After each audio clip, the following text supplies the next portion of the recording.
زه د عامې روغتیا ریاست د څار او پلټنې د هغه کاري ټیم سره جلال آباد ښار ته راوتلی یم چې دوی د درملتونونو د درملو د هغه شرکتونو څخه نظارت کوي چې په جلال آباد ښار کې فعالیت کوي.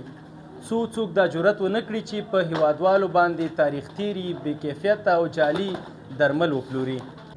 د څارنې پر مهال د عامې روغتیا ریاست مسؤلینو په یوه ګودام کې داسې درمل وموندل چې د بسته‌بندۍ پر معلوماتو یې د نیټو په اړه ستونزه موجوده وه.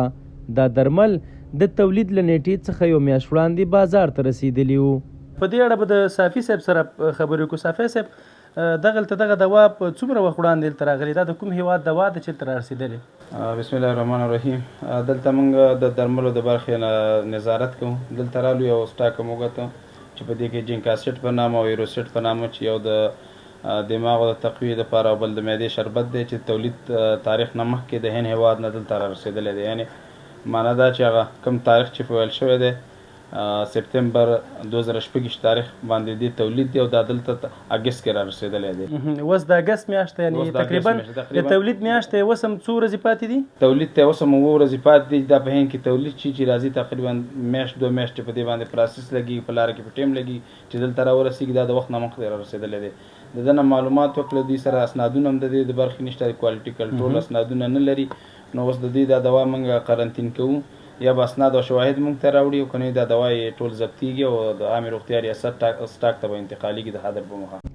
د څار پر مهال یاد ټیم داسې ځای هم ولید چې بې کیفیته مشروبات پکې تولید کېدل او وروسته به له کباړخانو څخه په راټولو شویو بوتلونو کې بازار ته عرضه کېدل.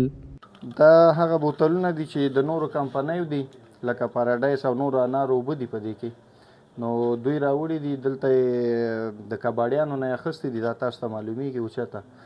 بیا دوی تر نه دغه نورو کمپنیانو لیبلونه شکوي او خپل دغلته چې کومې لیبلې جوړې کړي دي دغه لیبلونه پې بېرته دغه کوي ریپیک کوي او بیا د دې ځای نه چې دی فیلینګ کوي او بازار ته یې عرضه کوي چې دا یو غیر قانوني عمل دی.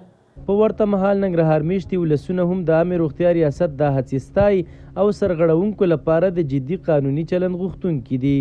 دوی له مسؤلینو غواړي چې په همداسې هڅو سره د چل او فریب له لارې د بې کیفیته جعلي او تاریخ تیرو درملو د تولید، پیر او پلور مخنیوی وکړي. بررسۍ د ټیم نه هم ډېر زیات منندوی یو. همیشه دوی څارنه کوي. هر هغه کمپنۍ چې د دوی کیفیت ضعیف وي هغه وار په وار بررسي کوي او دوی قانوني منګولو ته سپاري. دا یو ډېر ښه اقدام دی. هغه درمل چې بې کیفیته دي او یا تاریخ تیري دي باید په دغه دواخانو او درملتونونو باندې څارنه زیاته شي او هغه څوک چې دغسې درمل خرڅوي چې د افغانستان روغتیایي سیستم ته نور ستونزو سره رسیږي نو باید دا خلک د قانون منګولو ته وسپارل شي او جدي برخورد سره وشي تر څو په راتلونکي کې دغسې کړنو مخنیوی وشي.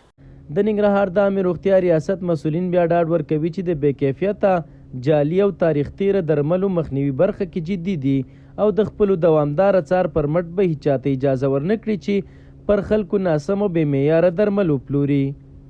نو درملو په برخه کې او د غذا په برخه کې د امیرالمؤمنین شیخ صاحب قانون دی چې هغه څوک چې بې کیفیته تاریخ تیر او غیر مجاز او یا په غیر د اسنادو په قاچاقي شکل درمل راوړي نو هغه درمل هدر کېږي، نیول کېږي ضبطه او هدر او شخص بادلي او قضایي ارګانونو ته معرفي کېږي. مسؤلین وایي روغتیا ته د زیان رسونکو درملو مخنیوي لپاره به د څارنې لړۍ لا پراخه او چټکه کړي څو د دې توکو په مخنیوي سره د خلکو روغتیا خوندي شي.